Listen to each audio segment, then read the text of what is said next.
Olá pessoal, professor Ulisses Cisa falando com vocês e hoje nós vamos falar sobre a NR7. Professor, do que se trata a NR7? A NR7 ela trata sobre o PCMSO, mas afinal de contas, o que significa PCMSO? Bom, significa Programa de Controle Médico de Saúde Ocupacional. Então, toda empresa que se preze de grande porte, que tem muitos funcionários, ela precisa ter um programa de controle médico de saúde ocupacional. E a NR7, ela trata sobre esse assunto. É um programa, é um planejamento. Afinal de contas, nós estamos lidando com o principal ativo de uma empresa, que é justamente o ser humano, é o principal ativo, é o colaborador. Portanto, PCMSO significa Programa de Controle Médico de Saúde Ocupacional. Vamos lá. E qual é o objetivo do PCMSO? Bom, ele estabelece a obrigatoriedade da elaboração. Na verdade, qual é o objetivo da NR7? A NR7 ela tem um grande objetivo em que ela estabelece a obrigatoriedade da elaboração e implementação do Programa de Controle Médico de Saúde Ocupacional, com o objetivo de promoção e preservação da saúde do conjunto dos seus trabalhadores. Então, o objetivo da NR7 é justamente esse que eu acabei de expor para você. Bom, na NR7 é estabelecidos os parâmetros mínimos e diretrizes gerais a serem observadas na execução do PCMSO, podendo os mesmos ser ampliados mediante negociação coletiva de trabalho. Vale ressaltar que caberá à empresa contratante, ou seja, a empresa que contratou o funcionário, contratante da mão de obra, prestadora de serviço, informar a empresa contratada os riscos existentes e auxiliar na elaboração e implementação do PCMSO nos locais de trabalho onde os serviços estão sendo prestados.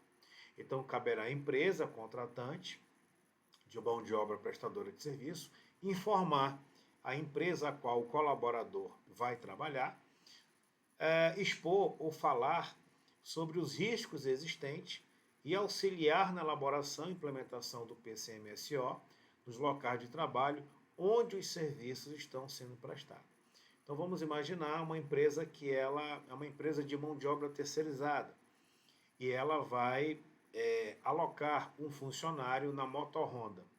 Então caberá a contratante da mão de obra prestadora de serviço informar a empresa contratada sobre as questões do PCMSO.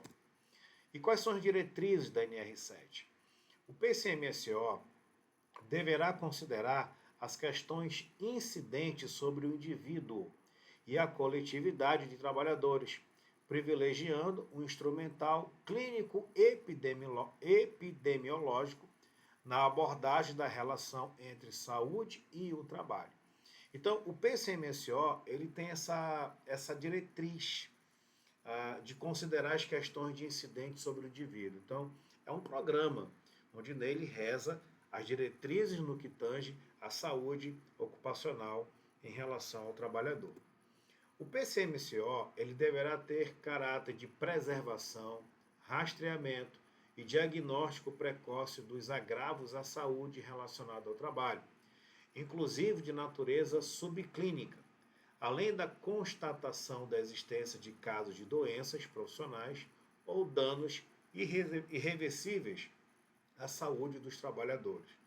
O PCMSO também deverá ser planejado e implementado com base nos riscos à saúde dos trabalhadores, especialmente os identificados na avaliação previstas nas demais NR. Então perceba que esse programa ele é um programa que deve ter muita responsabilidade, porque é nele que reza as questões de prevenção, rastreamento e diagnóstico precoce dos agravos à saúde relacionados ao trabalho. Então vamos imaginar que um colaborador, ele trabalha soldando. O programa vai ter que contemplar essa atividade. Vamos imaginar que esse trabalhador trabalha numa caldeira. O programa vai ter que contemplar essa atividade em relação à preservação, rastreamento e diagnóstico precoce dos agravos à saúde desse trabalhador. Então perceba a importância desse programa. Bom, vamos falar agora sobre as responsabilidades. O que compete ao empregador? O empregador é aquele que emprega, a empresa em si, o CNPJ. Qual é a responsabilidade do empregador? Garantir a elaboração e efetiva implementação do PCMSO, bem como zelar pela sua eficácia. Eficácia é resultado, ou seja, não adianta implementar se não tem resultado. Não adianta implementar um programa, um projeto, um planejamento, se esse planejamento, esse programa não for executado e não tem resultado. Além disso, cabe, no que tange às responsabilidades, custear, sem ônus para o empregado, todos os procedimentos relacionados ao PCMSO. Então, aqui, se houver algum ônus, algum custo, é de responsabilidade do empregador bancar. Além disso, é importante indicar, dentre os médicos dos serviços especializados em Engenharia de Segurança e Medicina do Trabalho, o SESMIT, da empresa, um coordenador responsável pela execução do PCMSO. Então, haverá uma pessoa responsável para implantar e gerir o PCMSO, porque não adianta implantar e não tem ninguém responsável para colocar em prática. No caso da empresa estar desobrigada de manter médico do trabalho, de acordo com a NR4, deverá o empregador indicar médico do trabalho, empregado ou não da empresa, para coordenar o PCMSO. Então, existem algumas empresas que elas não têm obrigatoriedade no que tange ao PCMSO. Mesmo assim, caberá à empresa, de acordo com a NR4, deverá o empregador indicar o médico do trabalho, empregado ou não da empresa, para coordenar esse programa. Existindo médico do trabalho na localidade, o empregador poderá contratar médico de outra especialidade para coordenar o programa, que no caso é o PCMSO. Ficam desobrigados de indicar médico coordenador e elaborar o relatório anual, mas não de realizar o programa às empresas que, com até 25 empregados e grau de risco 1 e 2, com até 10 empregados e grau de risco 3 e 4. Tá? Então, essas empresas, elas não têm obrigação de indicar um médico coordenador e elaborar o relatório anual, mas elas são obrigadas a realizar o programa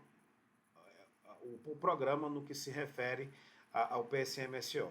Então, perceba que tem empresas que elas são desobrigadas à indicação do médico coordenador e elaborar o relatório anual, mas elas não são desobrigadas de realizar o programa. Compete ao médico coordenador realizar os exames médicos previstos ou encarregar os mesmos a profissional médico familiarizado com os princípios da patologia ocupacional e suas causas, bem como com o ambiente, as condições de trabalho e os riscos a que está ou será exposto cada trabalhador da empresa a ser examinado. Além disso, o médico coordenador ele deverá encarregar-se dos exames complementares previstos nos itens, quadro e anexo dessa NR, profissionais e ou entidades devidamente capacitados, equipados e qualificados. Então, perceba a competência e a responsabilidade do médico coordenador. Então, existem muitos médicos aí que nem olham na face do colaborador. Só pegam a caneta e começam a anotar, mas eles não realizam os exames de forma eficiente e eficaz que estão previstos na legislação. O desenvolvimento do PCMSO, ele deve incluir, entre outros, a realização obrigatória dos exames médicos, tais como exame admissional, o exame periódico, o exame de retorno ao trabalho, mudança de função e demissional. Então, é muito importante que o exame admissional seja feito de forma exemplar. Não é só olhar no rosto do colaborador, do paciente e mandar o paciente embora, como muitas das vezes eu até mesmo já fiz esses exames e o médico nem olhou na minha face. Tá? Ele só fez algumas perguntas e mandou embora. É muito importante que seja feito o exame de forma correta. O exame admissional, o exame periódico, tá? De tempo em tempo. Esse funcionário tem que passar por exame periódico. O retorno ao trabalho, o retorno de férias, tá? É importante. Mudança de função, quando o colaborador ele recebe uma promoção, ele recebe uma função nova, ele tem que passar pelo exame periódico ou pelo exame, o exame vinculado ao PCMSO e o exame demissional. Então, esses exames aqui, eles são importantíssimos. Perceba que são 5: admissional, o periódico, o retorno ao trabalho, mudança de função e o demissional. Tais exames compreendem o quê? A avaliação clínica abrangendo anamnese ocupacional e exame físico e mental. Então, a anamnese é uma espécie de mapeamento, tá? Em que o profissional, o médico, ele vai tentar averiguar se existe alguma patologia. Além disso, os exames físicos e mental. Exames complementares realizados de acordo com os termos especificados na SNR e seus anexos. Às vezes é necessário fazer alguns exames complementares para saber se esse funcionário, esse colaborador, tem alguma patologia. Às vezes um exame mais profundo, justamente para tentar identificar se esse profissional está com alguma doença, a qual no exame clínico não é possível identificar. No exame médico admissional, deverá ser realizado antes que o trabalhador assuma suas atividades. Então, é extremamente proibido, né, ou pelo menos desacordo, não existe a possibilidade de um funcionário, um colaborador, começar suas atividades sem o exame admissional. Então, primeiro é importante fazer o exame admissional, até para saber como esse colaborador está. A partir desse exame é que o colaborador está apto ou não a exercer as suas atividades. No exame médico periódico, é importante atentar para o seguinte detalhe: de acordo com os intervalos mínimos de tempo discriminado. Então, o nome já está dizendo, exame periódico. Então, de tempo em tempo, de 2 em 2 anos, de ano em ano, de 3 em 3 anos, de 4 em 4 anos, 6 em 6 meses, o colaborador precisará passar por exames médicos, né? Aí o que vai determinar o tempo é a atividade. Para trabalhadores expostos a riscos ou situações de trabalho que impliquem no desencadeamento ou agravamento de doenças ocupacionais, ou ainda para aqueles que sejam portadores de doenças crônicas, os exames deverão ser repetidos a cada ano ou a intervalos menores, a critério do médico encarregado.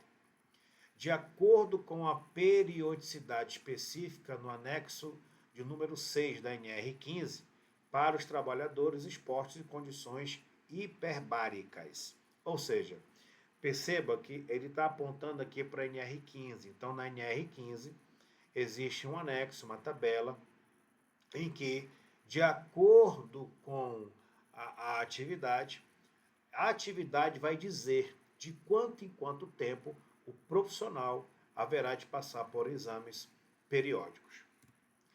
Para os demais trabalhadores, o exame periódico ele é anual, quando menores de 18 anos e maiores de 45 anos de idade. A cada 2 anos, para trabalhadores entre 18 anos e 45 anos de idade. Então vamos lá, vamos repetir isso aqui. De forma anual, quando menores de 18 anos e maiores de 45 anos de idade. A cada 2 anos, para os trabalhadores entre 18 anos e 45 anos de idade. Então, perceba que existem certas faixas etárias de idade, obviamente, né, que é de idade, que pode aparecer doenças. Por exemplo, homens de 45 anos para cima, eles já começam a desenvolver a possibilidade de algumas doenças, como aumento da próstata, algumas doenças que são relacionadas à própria idade, tanto homens como mulheres. Então é muito importante que haja esses exames periódicos, obedecendo o que diz a NR7. No exame médico de retorno ao trabalho, então a pessoa saiu de férias e retornou ao trabalho, deverá ser realizada obrigatoriamente no primeiro dia da volta ao trabalho de trabalhador, esse trabalhador que estava ausente, por período igual ou superior a 30 dias, por motivo de doença ou acidente de natureza ocupacional ou não, ou parto.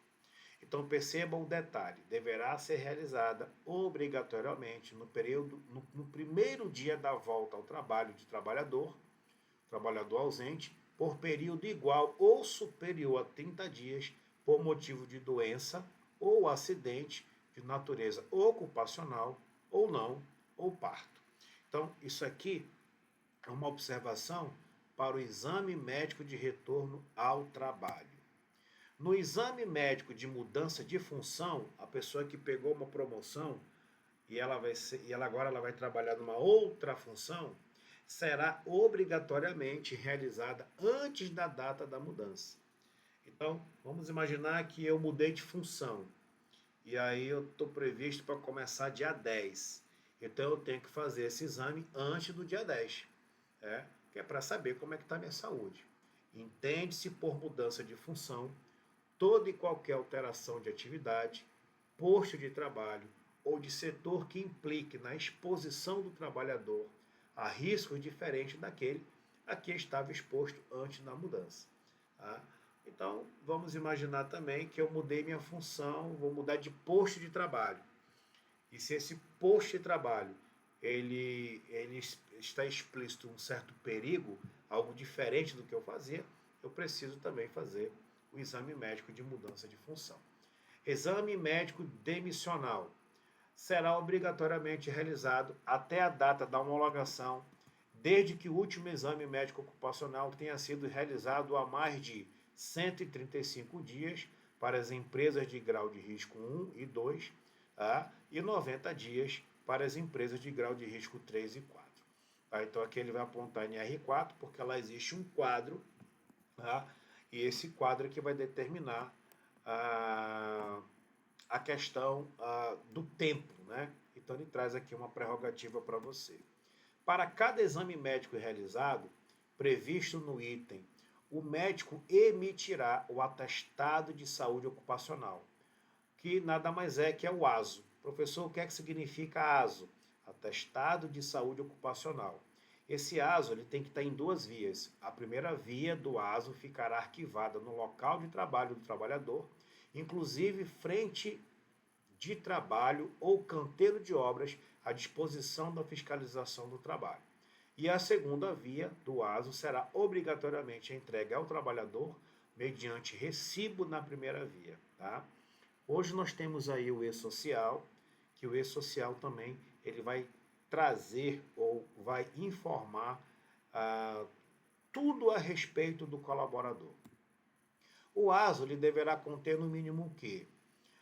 O nome completo do trabalhador, o número de registro de sua identidade e da sua função, indicação dos procedimentos médicos a que foi submetido o trabalhador, incluindo os exames complementares e a data em que foram realizados, o nome do médico coordenador, quando houver, com o respectivo CRM, definição de apto ou inapto para a função específica para o trabalhador, vai exercer, exerce ou exerceu, o nome do médico encarregado do exame, endereço ou forma de contato, data e assinatura do médico encarregado do exame e carimbo contendo seu número de inscrição no Conselho Regional de Medicina. Percebe que essas informações são importantíssimas.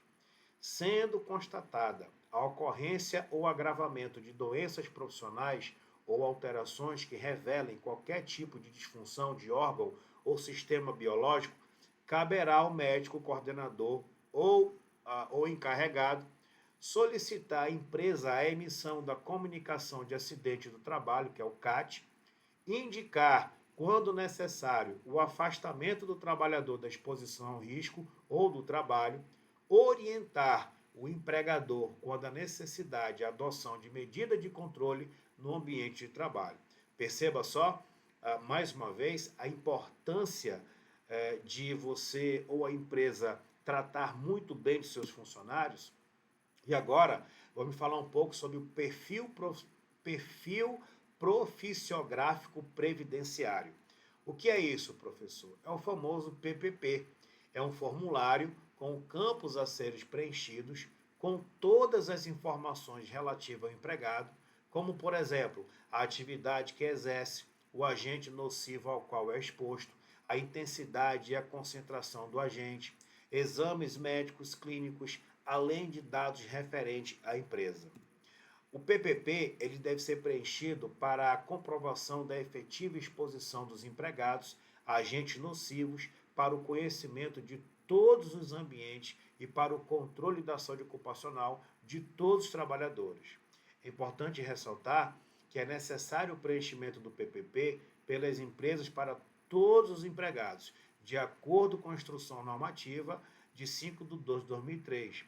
Esse documento será exigido para todos os segurados, independentemente do ramo de atividade da empresa e da exposição a agentes nocivos.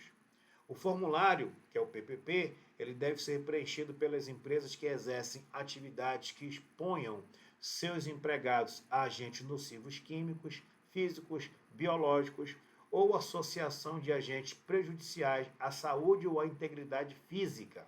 Além disso, todos os empregados e instituições que admitam trabalhadores como empregado de Programa de Prevenção de Riscos Ambientais e do Programa de Controle Médico de Saúde Ocupacional, de acordo com a norma regulamentadora 9 da portaria de número 3.214/78, mediante o Ministério do Trabalho e Emprego, que também devem preencher o PPP. Bom, sobre acidente de trabalho, o que é que o PPP vai trazer? Sendo constatada a ocorrência ou agravamento de doenças profissionais, através de exames ou sendo verificadas alterações que revelem qualquer tipo de disfunção de órgão ou sistema biológico, mesmo sem sintomologia, caberá ao médico solicitar à empresa a emissão da comunicação do acidente de trabalho, que é o CAT, indicar o afastamento do trabalhador da exposição ao risco ou do trabalho, encaminhar o trabalhador à Previdência Social para estabelecimento de anexo causal, avaliação de incapacidade e definição da conduta previdenciária em relação ao trabalho, e orientar o empregador quanto à necessidade da adoção de medida de controle no ambiente de trabalho. Bom, sobre o prontuário médico, de responsabilidade do coordenador, manter por 20 anos esse prontuário médico, informações de sigilo garantido, que é o Código de Ética da Medicina. Estes dados geram um relatório anual que deve ser apreciado pela CIPA, NR5, da empresa e possibilita ao coordenador um plano de trabalho para o próximo ano. Então, olha só o nível de responsabilidade. Isso aqui é um formulário, né, um exemplo de um programa de controle médico de saúde ocupacional relatório anual, onde nesse documento nós temos o responsável, a data, a assinatura, o setor, a natureza do exame, o número anual de exames realizados, o número de resultados anormais, o número de resultados anormais vezes 100, dividido pelo número anual de exames. Aqui nós teremos um indicador e o número de exames para o ano seguinte. Então, eu falei para vocês que hoje nós temos o E-Social. O E-Social é um documento, é uma plataforma eletrônica em que as empresas elas precisam preencher todas as informações pertinentes ao colaborador. Então, nele, alterações, tudo que se refere ao colaborador, faz-se necessário hoje o preenchimento do E-Social. E o E-Social, quem acompanha ele é o governo federal, mediante a plataforma do Ministério do Trabalho e Emprego. Bom, e quais são as ações de saúde que o PPP traz? Ações decorrentes dos levantamentos epidemiológicos realizados pelo relatório anual, palestras onde serão trabalhados temas como alcoolismo, tabagismo, hipertensão, diabetes, doenças relacionadas a questões, o DST, né, que são doenças sexuais transmitidas, como AIDS e etc., doenças oculares. Então, é uma ação voltada para a saúde. E essas ações são treinamentos, palestras, conversas para sensibilizar, para trazer uma espécie de melhor consciência para os colaboradores e para todos da empresa. Diretrizes e parâmetros mínimos para avaliação e acompanhamento da audição em trabalhadores expostos a níveis de pressão sonora elevados. Então, é importante ressaltar também que existe essa tratativa em relação à sonoridade, à pressão, à audição dos trabalhadores, de acordo com a Portaria 19, de 9 de abril de 1998. Entende-se por exames audiológicos de referências sequenciais o conjunto de procedimentos necessários para avaliação da audição do trabalhador ao longo do tempo de exposição ao risco. Então, tem pessoas, colaboradores, que trabalham expostos ao ruído, ao barulho, e com o passar do tempo vão perdendo a audição. Portanto, é importante fazer o exame. Princípios e procedimentos básicos para a realização do exame audiométrico. Devem ser submetidos a exames audiométricos de referências sequenciais. No mínimo, todos os trabalhadores que exerçam ou exercerão suas atividades em ambientes cujos níveis de pressão sonora ultrapassem os limites de tolerância, independentemente do uso protetor auditivo. Então, por mais que esse colaborador utilize os protetores auditivos, é importante que ele faça o exame.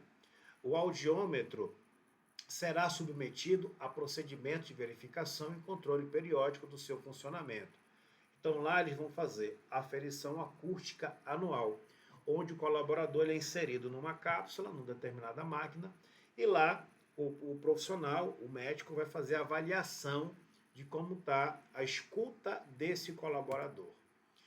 Bom, haverá também calibração acústica, sempre que a aferição acústica indicar alteração, obrigatoriamente a cada 5 anos. O exame audiométrico será executado por profissional habilitado, ou seja, o médico ou o fonoaudiólogo, conforme resolução dos respectivos conselhos federais profissionais. Então, não é qualquer pessoa que faz o exame. Não é qualquer profissional que vai fazer o exame.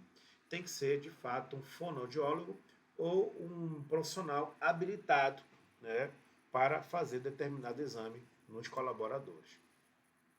O exame audiométrico será realizado, no mínimo, no momento da admissão, no 6º mês após a mesma, anualmente a partir de então e na demissão. Então, existe aí um protocolo no que se refere à periodicidade dos exames audiométricos. E quais são os tipos de exames audiométricos? O trabalhador deverá ser submetido a exame audiométrico de referência e a exame audiométrico sequencial na forma abaixo descrita. Exame audiométrico de referência, aquele com o qual os sequenciais deve ser realizado.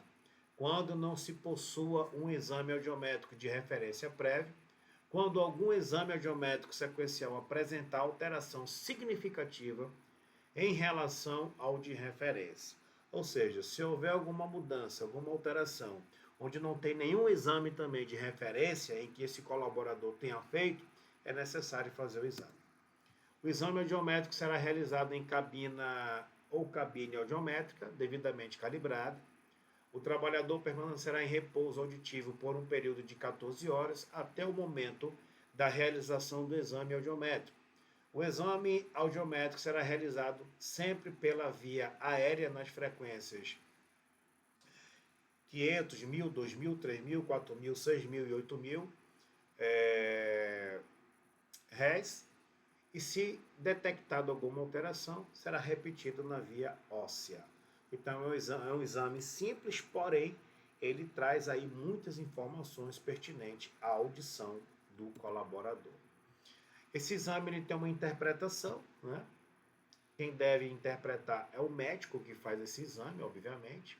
São considerados dentro dos limites aceitáveis os casos cuja audiometria ou audiogramas mostrem liminares auditivos menores ou igual a 25 dB em todas as frequências examinadas, ou seja, aqui o médico, que ele é preparado, o profissional, ele entende essa linguagem. Eu estou trazendo aqui uma referência mais técnica da área da medicina para você, a nível de informação, para você saber a importância da interpretação desse exame. Então, é o profissional que vai trazer essa leitura, essa informação para o colaborador. O diagnóstico conclusivo, o diagnóstico diferencial e a definição da aptidão para o trabalho, na suspeita de perda auditiva, induzirá por nível de pressão sonora elevados, estão a cargo do médico coordenador, do PCMSO. Então é ele que vai determinar se o colaborador vai ou não continuar na função. E existem as condutas preventivas do trabalhador, onde ele vai definir a aptidão do trabalhador para a função, incluir o caso do relatório anual para o PCMSO, participar da implantação e aprimoramento e controle dos programas que visem a prevenção da progressão da perda auditiva do trabalhador, entre outras e tantas. E, por fim, os primeiros socorros. É importante que todo e qualquer trabalhador, seja qualquer empresa de risco, seja qualquer que seja ela, é importante ter noções de primeiros socorros. Ok? Fica aqui o abraço do professor Ulisses e espero que você tenha compreendido essa aula maravilhosa. Um grande abraço e até a próxima. Valeu!